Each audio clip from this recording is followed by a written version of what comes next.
Saja lah melengkapi, paling tidak kita bisa berguna bagi orang lain, bagi negara.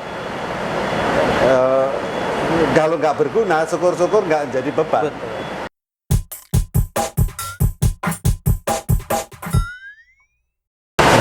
Assalamualaikum warahmatullahi wabarakatuh. Selamat siang Sobat Alumni IPB Subang. Apa kabar semuanya? Semoga kabarnya baik-baik saja, semoga pada sehat selalu. Sekarang saya Ikram Hafiz Ramadi berada di salah satu acara segmen baru kita, judulnya masih kita rahasiakan karena narasumber sekarang kita spesial sekali nih. Kedatangan tamu dari jauh dari Bogor, yaitu Profesor Dr. Insinyur Hermanu Triwidodo, MSc. Beliau adalah staf pengajar di Institut Pertanian Bogor di Departemen Proteksi Tanaman, betul Pak ya? Betul, Departemen Proteksi Tanaman. Beliau juga aktif di Klinik Tanaman IPB dan juga di IPPHTI ya Pak ya? IPPHTI yaitu singkatan dari Ikatan Petani Pengendalian Hama Terpadu Indonesia. Beliau lahir di Tulungagung, Jawa Timur 22 Januari 1957. Selamat sore Pak Prof. Selamat Salam sore. kenal, Ikram Hafiz Ramadi ya, dari IPB Subang, angkatan 53 Pak. 53.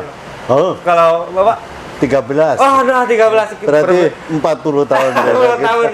Tapi gitu ya Pak ya, namanya apa the power of silaturahmi itu ya Pak ya. Walaupun kita jenjang jenjang angkatannya jauh, tapi kalau misalkan ada kesempatan bertemu dengan orang-orang hebat tuh sangat memungkinkan teman-teman. Bagaimana Pak? Sebelumnya selamat dulu buat Profesor setelah dipromosikan menjadi guru besar Institut Pertanian Bogor. Orasi ilmiahnya baru di bulan lalu ya Pak ya. Semoga keilmuannya bisa bermanfaat bagi masyarakat secara luas. Amin, amin. Bagaimana Prof kabarnya? Sehat? Alhamdulillah sehat. Moga-moga kita sehat semua juga. Kita sangat senang sekali Profesor Prof Hermanu bisa mampir ke Subang.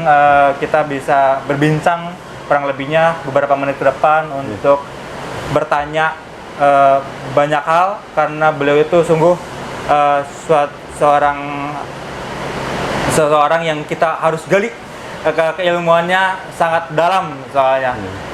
Prof, gini Prof, Profesor kan sudah malang melintang mungkin ya, juga mempelajari dan juga di keilmuan mungkin Prof, dan juga mungkin di lapangan mengenai pertanian di Indonesia. Mungkin Ikram dan sobat-sobat alumni yang nonton ini pengen tahu Prof, dari Profesor Hermanu sendiri pandangan mengenai pertanian di Indonesia secara umum dan secara luas itu, dimulai pandangan Prof dan juga masalah-masalah yang mungkin Prof Hermanu sering temukan Pak di lahan dan di masyarakat. Begitu malah.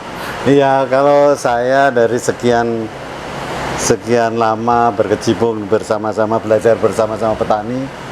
Nah, selain di PPHTI, saya juga pernah di Gerakan Petani Nusantara. Gerakan Petani Nusantara. Sebagai ketua umum sampai tahun 2001 lah, 2021. Dan saat ini juga dipercaya sebagai Kepala Unit Layanan Informasi Pertanian IPB University yang biasanya disebut Tani Center IPB. Jadi kalau dari pengalaman belajar dan saya lihat bersama-sama dengan teman-teman petani, utamanya adalah bahwa seringkali kalaupun ada program itu tidak mampu mewadahi keragaman Indonesia.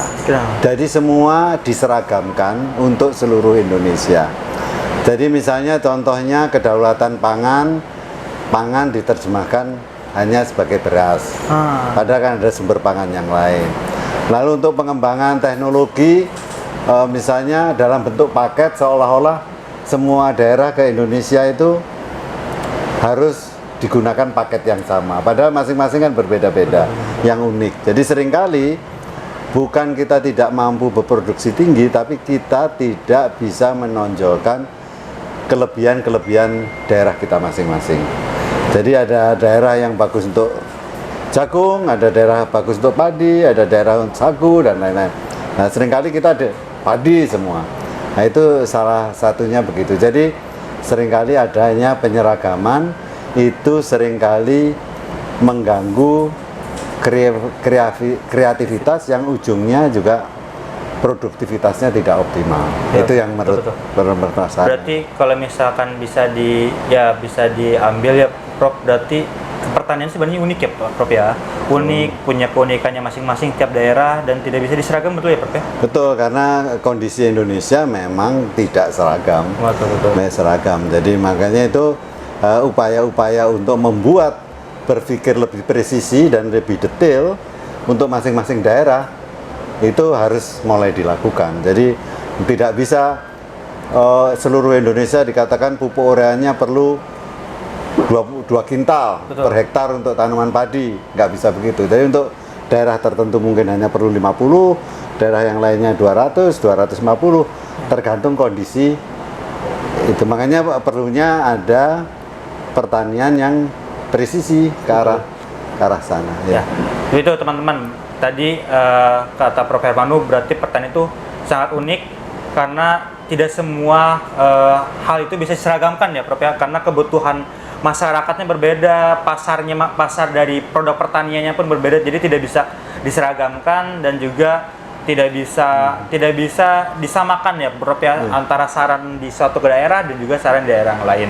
Mungkin ini bisa menjadi menjadi masukannya Prof ya untuk para pembuat kebijakan dan juga untuk penelitian ya. Bagi kita semua lah. Bagi kita semua gitu ya. Kesadaran juga. Bagi kita semua juga bisa menjadi pelajaran lah.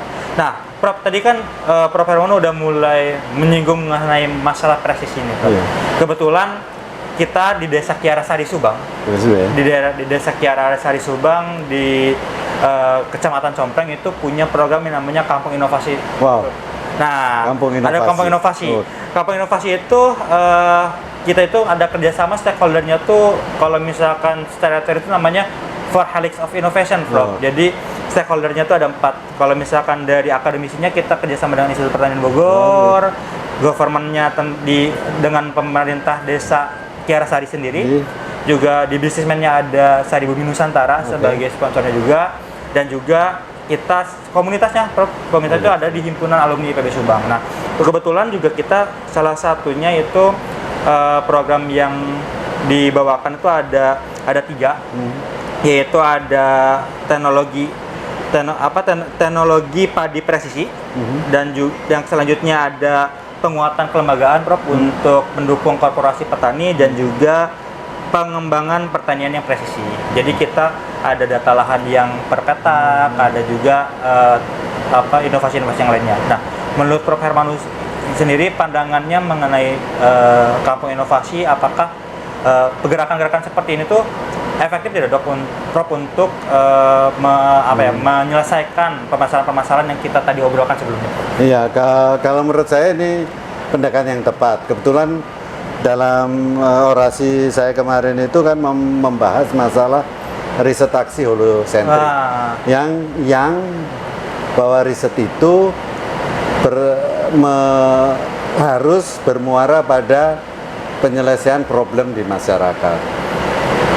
Lalu yang kedua, saya kira tadi penyelesaian itu sumbernya tidak hanya di perguruan tinggi, tetapi juga ada di masyarakat. Tadi kita kan ada 4 helik tadi ya, masyarakat mungkin 5, masyarakatnya, Pemdanya ke pemerintah desa, perguruan tingginya IPB, lalu ada himpunan alumni, ada satu lagi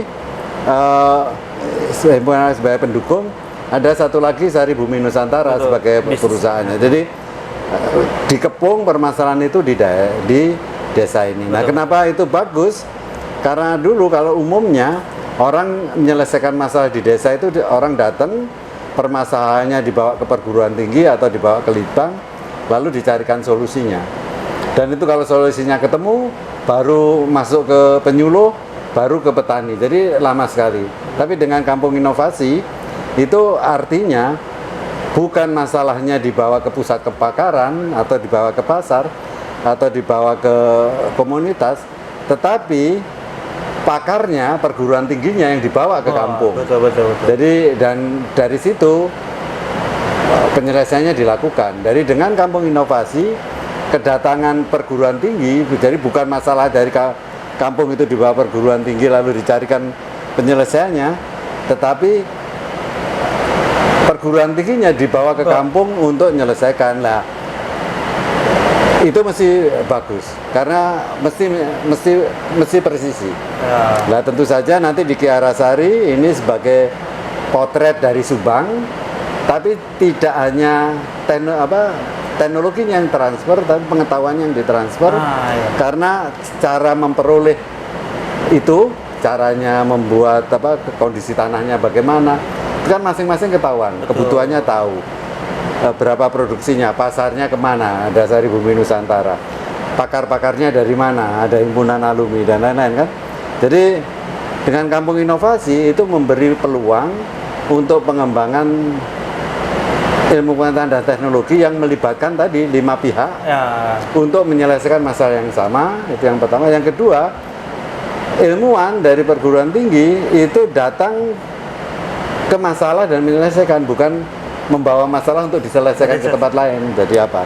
Jadi arahnya ke sana. Makanya dengan itu diharapkan misalnya untuk pertanian yang ekologis kita nanti nggak akan kelebihan pupuk yang bisa meracun tanaman. Ya, jadi kebutuhannya tepat. Lalu kalau panen pemasarannya kemana sudah dipikirkan.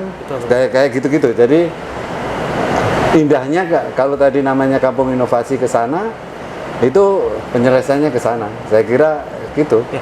Wah, sangat luas dan sangat mendalam sekali Prof, penjelasan mengenai Kampung Inovasi. Berarti tadi bisa diambil bahwa misalkan Kampung Inovasi ini bisa menjadi solusi untuk tadi ya Prof, mengenai keunikan dari pertanian itu sendiri ya Prof ya, karena per daerah itu beda-beda ya Prof ya. Jadi paling tidak Kampung Inovasi itu akan menyelesaikan secara tuntas masalah di desa Ki Arasari. Betul. Itu pasti. Betul. Tetapi pengetahuannya bisa ditularkan, pengetahuannya ya, bukan teknologinya. Ya. Teknologinya nanti ditemukan ke tempat-tempat yang lain cara belajarnya. Jadi dan teknologi yang dibangun mesti atau pengetahuan yang dikembangkan mesti tidak kering. Maksudnya dari kayak rekomendasi perguruan tinggi atau apa. Ini mesti sudah mempertimbangkan faktor sosial, mempertimbangkan pemasaran dan pasar, mempertimbangkan budaya, mempertimbangkan itu. Jadi penyelesaiannya itu utuh gitu. Jadi harus hati-hati kalau nanti apa yang ditemukan di Kampung Kiara karena desa lain itu juga unik, nggak boleh ditelan begitu saja. Makanya istilahnya bukan transfer of teknologi menjadi sharing of knowledge. Demikian juga dari orang perguruan tinggi datang ke Ki Arasari bukan transfer teknologinya, tetapi berbagi pengetahuan. Jadi orang perguruan tinggi juga belajar, kitanya juga belajar, petaninya juga belajar, himpunan alumni belajar, teman-teman yang bergerak di bisnisnya juga belajar, dan pemerintah daerahnya belajar. Saya malah mau mendorong dari ketemu Pak Kepala Desa. Kalau bisa, kalau dengar desa Ki Arasari itu langsung Kampung Inovasi. Nah, kalau mau tanya, lihat ke sana. Ada apa? Nyemprot pakai drone, nanam persize pakai transplanter. Terus mau bikin pupuk organik, bisa gitu. Oh, inovasi ditiru lah. Nanti bisa juga nanti dilengkan dengan universitas karena sekarang itu komunikasinya tidak hanya langsung fisik ya, tapi bisa pakai media. Jadi kita misalnya di IPB ada IPB Digitani yang nanti bisa tanya langsung. Jadi cepat putaran-putarannya itu aja. Oh ya, betul. Berarti gerakan-gerakan kampung semangat Kampung Inovasi harus ditularkan ya Prof ya kepada desa-desa lain dengan syarat tidak mentah-mentah, tapi semangatnya yang harus di copy paste ya Prof ya. Dari pengembangan. Semangatnya di copy paste dan bisa diaplikasikan berdasarkan keunikan desa masing-masing gitu ya Prof. Oke, mungkin ini pertanyaan pamungkas, pertanyaan terakhir Prof. Tadi setelah kita panjang panjang kali lebar berbicara dan kita mendengarkan banyak insight yang sangat luar biasa dari Prof Hermano ini, kita ingin mendengarkan juga nih Prof, karena yang menonton ini kebanyakan sebenarnya alumni-alumni dari IPB Subang, alumni-alumni dari IPB, dan juga mungkin beberapa ada dari mahasiswa Prof yang ingin mengetahui bagaimana sih dunia pasca kampus gitu, bagaimana sih dunia apa sih yang kita bisa bisa posisi kita di peran di bermasyarakat tuh seperti apa gitu. Nah, mungkin dari Prof Hermanu sebagai mungkin tenaga pengajar ataupun dari sebagai alumni IPB ataupun sebagai peran-peran Prof di masyarakat, ada saran-saran nggak Prof untuk para lulusan dari Institut Pertanian Bogor, Prof? Wah, saya nggak berani saran ya, tetapi saya ingin bercerita aja hubungan saya sama anak saya. Siap. Anak saya itu ada dua. Ada dua. Dua-duanya nggak di IPB, tapi di perguruan tinggi lain. Betul. Tapi kita masuk jurusan, yang pertama saya katakan ke dia, kamu siap-siap jadi sampah. Maksudnya gini, salah satu, yang satu lulusan HI, yang satu arsitek. Pada tahun ketika kamu lulus, berapa ribu orang yang lulus dengan bidang yang sama. Jadi pada saat itu kamu bisa jadi sampah kalau kamu tidak berguna. Nah, gimana caranya kamu bisa berguna kan? Paling tidak itu tidak menjadi beban negara, beban masyarakat karena keberadaan kamu. Nah, supaya gimana jadi nggak jadi sampah? Perkuat dirimu. Jadi anak saya yang nomor 2 yang di HI, akhirnya karena dia takut jadi sampah, selama belajarnya itu tidak hanya belajar ilmu hubungan internasional, tapi dia juga berorganisasi, berkegiatan sosial, dan lain, sehingga baru dalam sejarah di perguruan tinggi dia itu ketua himpunan HI itu anak semester 3. Wah. Anak saya itu, jadi dia serius supaya takut nggak jadi sampah. Nah, pertanyaan untuk kita alumni IPB, kalau kita lulus, kita itu memberi manfaat atau menjadi sampah? Nah, pertanyaan itu kan, ya nggak mungkin lah kalau kita pilih yang, nah, supaya nggak jadi sampah ya kita harus berguna. Dan berguna itu pasti bisa kalau kita mau. Betul. Kita nggak jadi parasit, kita nggak jadi apa, tapi berguna itu pasti bisa. Mungkin kita sudah dapat kemewahan untuk bisa lulus S1 kan, atau S2 atau S3, nah, itu berguna. Dan kalaupun untuk adik-adik yang belum merasa sekarang insecure, nggak punya nggak punya apa-apa, itu kan berarti merasa nggak berguna. Betul. Nah, gimana bisa? Sekarang ini jangan buru-buru kerja atau jadi pegawai, atau belajarlah melengkapi. Paling tidak kita bisa berguna bagi orang lain, bagi negara. Kalau nggak berguna, syukur-syukur nggak jadi beban. Betul. Ya, termasuk beban orang tua. Makanya ini kalau ada adik aktif kayak gini nih, kelengkapan gini ini kan juga bekal.